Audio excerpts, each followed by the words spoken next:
Hello dear students. In today's lecture we will start with yet another example of a function which will not be a homomorphism. And then we'll move on to properties of homomorphisms. So we start with the function phi from the set of real numbers to the set of integers. Both are groups under addition, and we have defined phi from r to z by phi of x equal to the greatest integer less than or equal to x. This function is also called as the floor function, by the way. So let me first explain how it works. Suppose x is equal to 4.6.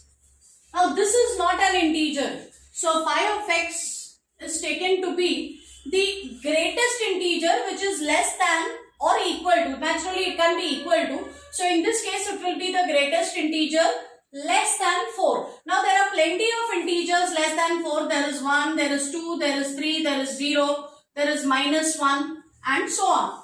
So there is 4 also. So out of all the integers which are smaller than x, we pick the greatest. So phi of x will be 4 if I take x as 4.6. So it is the integer which comes just prior to that. So it is like if I write the real numbers in ascending order as I go up. So this would be 4, this would be 5. If I have a number in between like 4.6, so these are all like stories in a building. So you drop to the floor.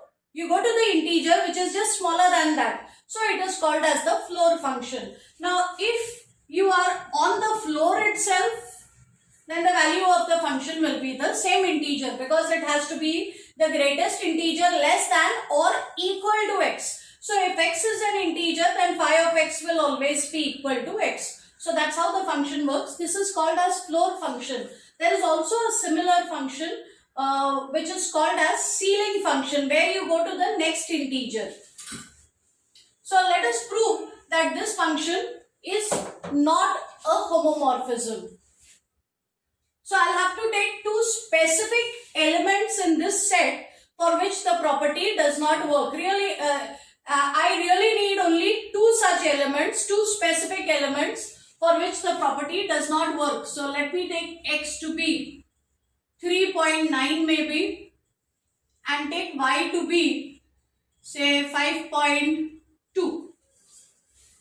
Then phi of x will be the greatest integer less than or equal to x, and the integer which comes just before 3.9 is 3. Similarly, phi of y will be the integer which comes just before this, that will be 5. And if I then do x plus y, it will be how much? 9.1.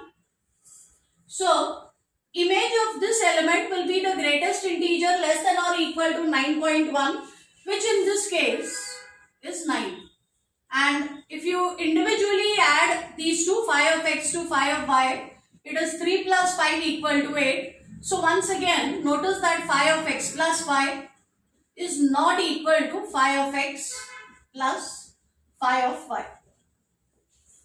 And therefore this function is not a homomorphism. Next, we are going to look at properties of homomorphisms. But before we do properties of homomorphisms, there are a few sets that you need to be familiar with in terms of functions. So let's look at that first.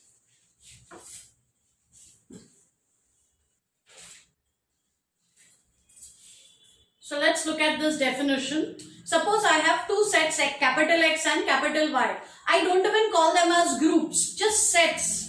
So suppose I have a function phi from a set X to a set Y. So picture would be like this. I have a function phi from the set X to the set Y. I take A to be a subset of X.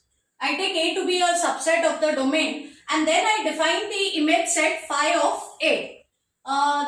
This set, we look at elements in A and we find out where are the images. Possibly some of them may have the same image here.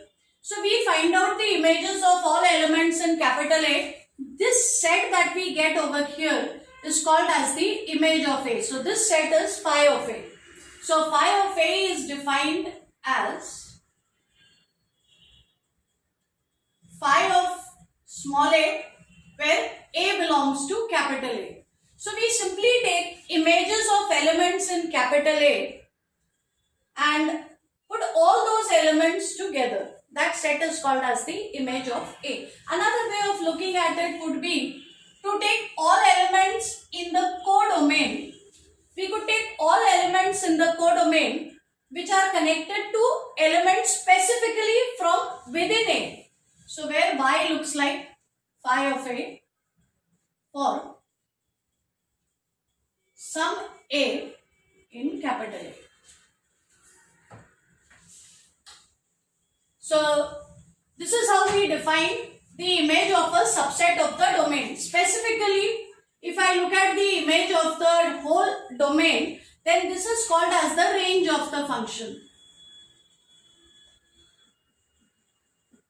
And range is going to be a subset of the codomain. If the range becomes equal to the codomain, then we say that the function is onto.